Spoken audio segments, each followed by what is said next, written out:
And the weekend is upon us. The only people working this weekend will be football players and golfers, it turns out. PGA Tour players and European Tour players there at the Ryder Cup. Vartan Capellian from Detroit, the president of the Golf Writers Association of America, longtime author and golf writer, is monitoring what's going on at Celtic Manor in Wales, and he's with us this morning. He's been up early watching the Ryder Cup. Good morning. I've been watching the rainfall, Michael. Isn't it funny to set your alarm for, 3:30 in the morning to get up and watch golf? Actually, it was 2:30. 2:30 in the morning. Poor Betty must have said, let me know what happens. I'll see you later on. No, she didn't even go that far. She said, I don't care what happens. like any sane human being would be saying. Yeah. It's raining there. They started in rain, and now they're in suspension. Mm-hmm. The optimists think they're going to get back out again. But you know Wales, and I know Wales, and when it starts raining in Wales, it makes the rain in Spain look tame. Nikki Hale, in fact, is with us in our Gillespie Group studio here today. She is our world correspondent. You're from Wales? I'm from a very, very close little city. I'm an hour from Cardiff. I'm on the border of England and Wales, so I absolutely understand the rain. Yes, it's horrendous once it starts. Well, Vartan, for as many times as they've played the Ryder Cup in Europe and particularly in the UK, in my lifetime, I don't remember any significant delay or maybe perhaps a rain-shortened Ryder Cup. Is that possible? No, it's not possible. They'll get it in.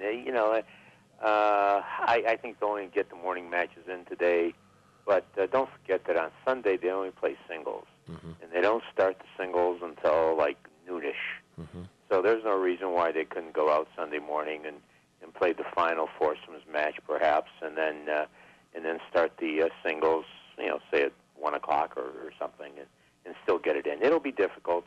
They'll get it in, and they'll play Monday if they have to. Of course, this is all designed not to have to go into Monday because they don't want to lose a television audience. Mm-hmm. But I suspect with the time difference, this is a different era, Michael, and when you show on tape delay like they're going to show Saturday and Sunday, it just kind of changes the game, doesn't it?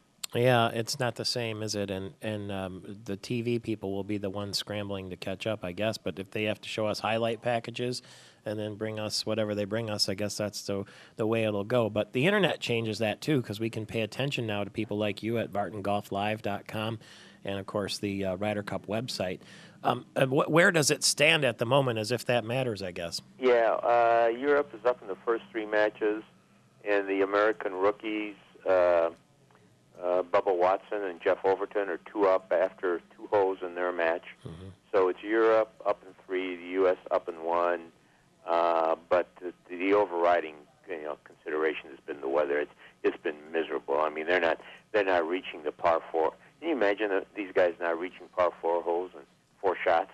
I mean, wow, that's how bad it's been. Oh, I see. Yeah, well, it's coming down sideways, raining hard, blowing hard, and now there's a controversy apparently with the American rain suits, the wet gear that the Americans are wearing. Turns out that somehow they're not as good as they might be, and there are some complaints. Tiger, for example, even took his jacket off. He's playing in this weather, in the cold and the wind and the rain, without any sort of rain jacket, which makes it kind of odd when everybody else, Phil Mickelson's got 2 gloves on. That's how bad it is. Wow. Yeah, the last report I heard, somebody was in the merchandise shop looking for some rain gear for the Americans. What a story would that be, huh? Wow, after all the, and you and I were with Corey Pavin at the Buick Open Pro-Am last year. We talked to him about the duties of being captain. We even talked about the fact that he and his wife picked the uniforms and that sort of thing. They go down to that much detail. And, for that sort of apparatus to fail in a place like Wales where you can expect weather. And Celtic Manor is really kind of known as a soggy golf course to begin with, isn't it? Yes, absolutely, very much so. It doesn't drain very well. I think that's part of the problem they're going to have. They're saying the rain's going to stop in 2 hours, but even if it does, I don't know if they can get that golf course ready to play in another 2 or 3 hours. So, yeah, you're right about Celtic Manor. It's in a bit of a low ground, and it doesn't drain very well. That just, this talk about the rain gear. You know what? I've always thought that if I were ever captain, I'd give them red shirts, blue shirts, white shirts, khaki pants, black pants, and just, I think way too much goes into, designing these uniforms. I mean, my goodness gracious. You're representing the United States. You need a red shirt, you need a white shirt, you need a blue shirt. I mean, how complicated is that? They've got these rain suits that I don't know what they look like. They got stripes on the shoulders, they got stripes on the legs. Yeah. I mean, like, come on. Yeah, and their names on the back I saw too. Yeah, their names, and then the USA. And it's like following tennis, isn't it? With all the new outfits in tennis. It looks like they're trying to... Ooh. Well, except in tennis, they wear a lot less. Right. Or the Olympics.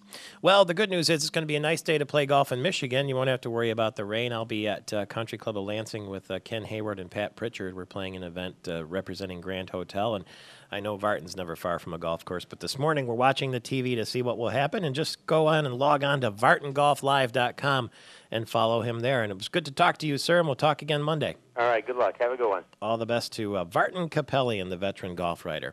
Nikki Hale, another good place to be is Las Vegas. And speaking of, Noel Laporte is a friend of mine. He's a lobbyist, and he owns Dublin Square. Speaking of things, Irish, he likes to stay in Las Vegas at this Vdara Hotel. Uh-huh. This is his new favorite place to stay. And you say there's some controversy there? Yeah, it's all to do with the design of the building. So it's sort of a concave or convex-like building. Yeah. And what's happening is when the sun is hitting it, it's turning it into a magnifying glass. Oh. And the folks down at the pool are getting burnt. They've had reports of melted sunglasses, melted purses. Really? Now, there are a couple of other hotels where this happens also. It's not as strong of an effect, where people seek out these spots to actually get tanned quicker.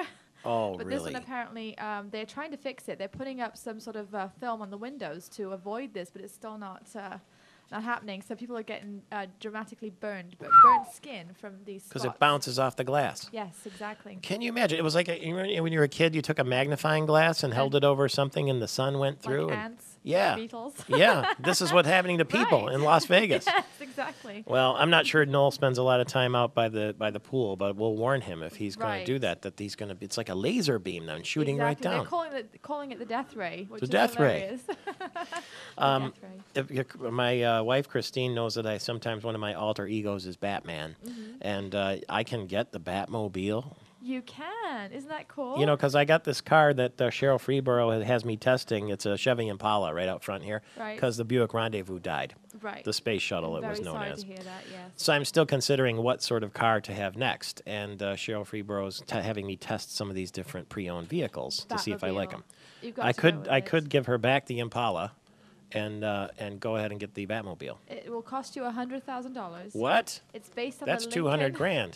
It's based on the Lincoln Futura, I think is how you say it. But it even has the flames. It will fire flames. It has some sort of beam things on the inside. It has lots of buttons. It looks like the Batmobile from the 1960s TV show. The person that's producing it was 2 years old when the show came out and fell in love with that Batmobile. I remember that car. Yeah. And he's building them. It's convertible, too. Yeah, and he's allowed to build, I think, 8 of them a year. He's got restrictions. Oh, so this will be a real car that will actually work. It's not. Oh, yeah. So you could go around firing your little, flaring your fire at the back of the car. And, yeah, remember there was a little jet thing in the back, and the fire came out. Yes. This is 100,000 pounds sterling, so that's about $150,000 US. That's about 47 times my price range. Right. But I can dream. A fella can dream. Well, it's nice that you have the option, right? I would say so, too. Heidi Klum, I hate to depress everyone this morning. She's giving up her Victoria's Secret role. Yes, 13 years after starting with Victoria's Secrets and being their alum and the main name, I guess, for Victoria's Secrets, she's decided she's going to focus on her show, on producing her line of workout clothes, and she's leaving. And it's going to be an interesting show this year because I think 2 of their other main models are pregnant. So, yes. Are you going to replace Heidi Klum on the Victoria's Secret show? I qualify, right? Yeah, of course you do. Ladies and gentlemen listening across the state of Michigan, if you're not watching on Fox 47, trust me when I tell you, Nikki Hale is a bird. Yeah, way not. I'm only 5'4", so don't qualify at all. You can see her on YouTube if you're anywhere in the state, or just go to MichiganTalkNetwork.com, and her photo is there, too. Aaron Ernst is with us from Boyne, USA, and I got to rejoin you after this break, Aaron, but the thing I did want to say is that this weekend I have an article in the Lansing State Journal about Oktoberfest, and they're having Ski-toberfest this weekend up at Boyne for people who can't go to Munich, because this is the last weekend of Oktoberfest in Germany. Have you ever been? I have never, but we used to do a lot of Oktoberfest in Brazil. You know how many people went to Oktoberfest this year in 2 weeks? 7 million. Oh my goodness. 7 million people went to Munich. The economy is good over there then. Isn't it something? 200th anniversary, by the way, of Oktoberfest, and there it we wraps go. up this weekend. And by the way, this was a great season for Michigan hotels. Occupancy was way up, and we'll talk to Aaron Ernst from Boyne. Talk about Facebook, too, when we get back. It's Michael Patrick Shields.